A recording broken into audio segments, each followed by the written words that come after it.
Pepita, Hola. mira lo que tengo. Son globitos. No, claro que no son globitos, son Sí, condones. son globitos. No, Sirven tonto, para inflarlos son en las condones. fiestas. No, mira, aquí dice, son condones. Son para inflarlos en la fiesta. No, entiendes, son condones y sirven para que las chicas no nos embaracemos. Oh, ¿y eso? No, son globitos y no sirven más que para inflarlos en las fiestas. No, tonto, no, entiende. Que son... Hola, chicos. Hola, Lolito. Alto, ¿De qué mira, hablan? de los, De los condones. que no sirven para nada más que para Dile, inflarlos.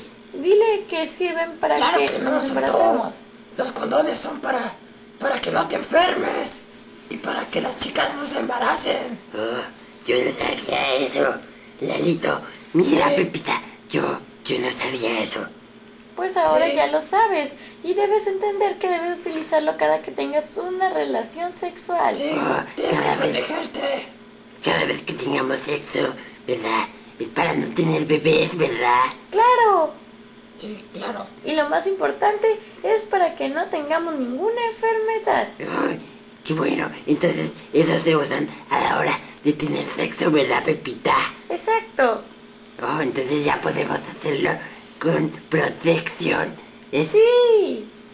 Sirve para la planeación familiar, ¿verdad, Pepita? Sí, Exacto. exactamente. Mira, yo siempre traigo los míos. Y esos son de los picos. Son para que no se embarace su novia, ¿verdad? Sí, claro. Exacto. Son muy efectivos. Sí, dicen que son de los mejores. Sí, y los tienes que desechar cada vez que los usas. Ah, sí, eso todo el mundo le sabe. Sí, niños, cuando tengan que tener sus relaciones, usen los condones para que no se embaracen y no tener bebés. Y para no tener enfermedades. Amarse. No Así tener es. enfermedades en sus cositas. ¿Sale? Pepita, así podemos. Pepita, ya podemos hacerlo con protección. Uy, sí.